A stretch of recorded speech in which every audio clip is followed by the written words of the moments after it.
You found it. Your home for the best content on your favorite team, Fighting Tigers of LSU. Do us a favor. Subscribe to the channel. Leave your comments below. Be sure to smash that like button.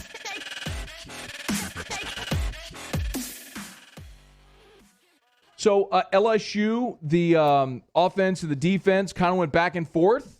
Ones against ones, twos against twos. When you look at the statistics, primarily a ton of backups played this weekend in the scrimmage. But Orgeron said, similar to the first scrimmage, the offense had the upper hand over the defense. Excellent job by our team and our coaching staff of getting the intensity up out there. It was a great day. There was a lot of enthusiasm on both sides of the football. The defense started fast on the first series, stopped the first offense, stopped the second offense, and then the first and second offense went down the field and drove on the next couple of series. Outstanding day for both. We ended up with a 2-minute drill, a lot of great things. We still had some protection problems, got better. Overall, I thought the offense had a better day today, scored points, made some big plays.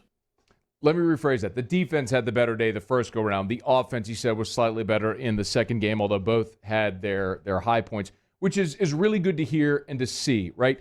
So a couple other things that stood out, and it's worth prefacing again, stats and scrimmages, we are conditioned watching so much football to look at a stat line and to think of it and process it a certain way. But in reality, when you're having a controlled scrimmage, it doesn't always work out that way. So maybe you had, some of this was 2-minute drill, some of it was controlled, some of it could be red zone. So how you actually process statistics, you can't think of in terms of how you would process them over a 4-hour or 4-quarter game. So Max Johnson, 11 of 19 for 125 and a score. And then you see Nussmeier, 18 of 32 for 308 and 3 scores. You might say, man, is Nussmeier playing better? Well, that's sort of, I guess, somewhat subjective. But then I would also say, what if Nussmeier was just on the field much more than Max Johnson? What if it was because he was running against twos? All of that is very plausible, but I was asked, given the nature of the statistics through two of the two scrimmages, and Nussmeier accounting for more yards and more touchdowns, I've been asked, do you think that there's a quarterback controversy? Number one, unequivocally, no. There is no quarterback controversy. Max Johnson is the guy. But I was asked this morning, do you feel more comfortable if Nussmeier has to go in, given the way that he's played here through the first couple of scrimmages?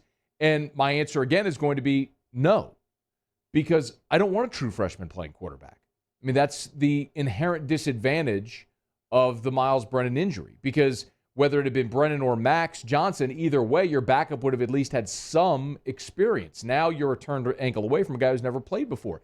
And that's not to say Nussmeier won't have an incredible career at LSU with awesome upside, but we saw it last year with two freshman quarterbacks having to play. And both certainly had their moments, and there was also mixed results from both. And you had a 5-5 football team. And I get that largely that was on the defense, but what I want is for Max Johnson to stay healthy and to be the guy and to lead this team. The video that LSU released of him hyping everybody up on Friday or on Saturday before the scrimmage was phenomenal, and it kind of goes to show you that Max Johnson has completely embraced his role as QB1, the leader of the team, and you need that from your quarterback. You need him to be an alpha, and that you never wanted to see the injury to Miles. Nobody wanted to see that. But like we talked about, the one singular benefit is it allowed Max Johnson to be the guy unquestioned through camp and to get ready to take the first snap against UCLA. So there is no quarterback controversy at all. I also, you heard Ed Orgeron said there were still some protection issues, but they were a little bit better. That was one of the other things we talked about on Friday. Wanted to see LSU's protection get better. It's a little tough.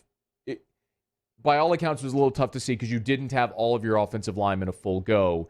And when you look at the defensive statistics that they gave, with Mason Smith having 3 sacks and Xavier Carter having 2 sacks, it was just very clear that you were running second and third teams for much of the day. You didn't see a lot from your starters, which is okay, because more importantly, from what we saw was, most importantly, is getting guys healthy and ready to play against UCLA. You can't lose sight of that. As a matter of fact, Orgeron talked about this. This is 6, Muse, if we could, about scaling back, like how they've scaled back in light of some of the injuries. We were going to go in pads on Thursday. We had too many guys hurt, so we put helmets on, and then we only had a walkthrough on Friday. And we got a great scrimmage today. And we got what we wanted out of them. Today it was preseason game number 2. The whole deal was to have a a final great scrimmage. Now we're going on next week. Monday is Tell the Truth Monday. We're going to fix LSU, obviously, but it's totally game planning for UCLA. We're going to have a mock game next Saturday against UCLA, and then we're going to go over the game plan again and fly to Los Angeles on Thursday and be ready for the game. So you could tell late last week, didn't practice on Thursday, only had film session or walkthrough on Thursday, no hitting, film session on Friday. It was just imperative that they get the guys healthier. And so you probably saw that reflected in a lot of the statistics. Now, he also talked about the offensive line and with the injuries there and the lack of continuity. Sure. And, it all starts with protection. Now, we're going against a pretty good defensive line. We got to protect the quarterback. We got some receivers that can catch the ball. I feel good about our run game. We got to shore up our protection. I think that the next 2 weeks that we're able to get most of our guys back, hopefully, and I think we're going to be fine. There's two other things I want to talk about coming out of the scrimmage. And coming into this season, I was asked a bunch of where your biggest question marks, one on either side of the ball. We've talked about it a bunch. One was at running back, and defensively it was at safety. They were a mess at safety last year. Linebacker as well. So I talked a lot about Mike Jones, Major Burns, the two transfers you brought in on the defensive side. But really, safety was such a mess a year ago. So running back and safety. And was kind of hoping we might get some clarity coming out of this scrimmage on those two positions. And it seems like we didn't get it at running back. Now, Ty Davis-Price and John Emery did not participate, but Orgeron, this was probably the most quoted part of Orgeron's press conference after the scrimmage on Saturday. We need these guys to come out and perform. These young running backs have been out there every day. Tyron and John, have been off and on. And again, I believe in them. They're great backs, but we need some consistency out of both of them, and we haven't got it really in camp. They need consistency out of Ty Davis-Price and John Emery, and they haven't gotten it so far through camp. That's disappointing. That's a giant question mark on that offensive side. But what is undeniable is that if those two guys haven't been consistent, it leaves the door open for those freshmen and for Josh Williams to get carries. So if they're not going to wrestle it away, it's going to be one of those things where you go into the game and you play it by feel and to see who performs best, and that's the person or persons that's going to get the lion's share of the carries. So we're just going to have to keep waiting and seeing. I would love to have had that resolved by now, but it's not. At safety, we've heard a lot about Sage Ryan, of course, who's playing some in that nickel. But Orgeron, play 11, Moose, if you would. This is Orgeron talking about the secondary's day as a whole. Listen, and then we'll come back with a little follow-up. I thought the guys played great. Darren Evans is probably one of the most improved players on our team. I mean, he's had a great camp. He's out there every snap competing against some wide receivers, doing well. Cordell Flott, Jay Ward was out there the whole scrimmage, which makes us stronger. Todd Harris was out there the whole scrimmage, which makes us stronger. I thought that those guys today did not let the deep ball behind them, maybe once or twice. And it was much improved. I don't think there was many missed assignments or missed errors.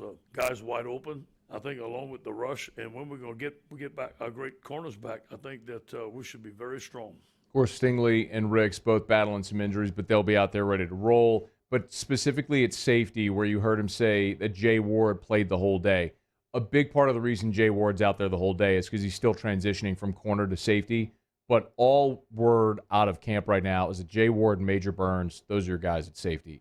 And, my feeling was they'd probably lean Todd Harris early because of if provided he was healthy, because of his veteran ability and his experience.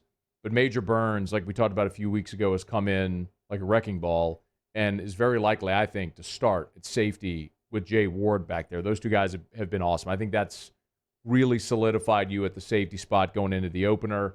And then like we talked about also, if it was Major Burns and then Mike Jones coming in at linebacker, still waiting to see it. And Ed Orgeron did talk a little about Mike Jones and that Mike Jones, who's only practiced for 2 weeks with this team, he's still adjusting.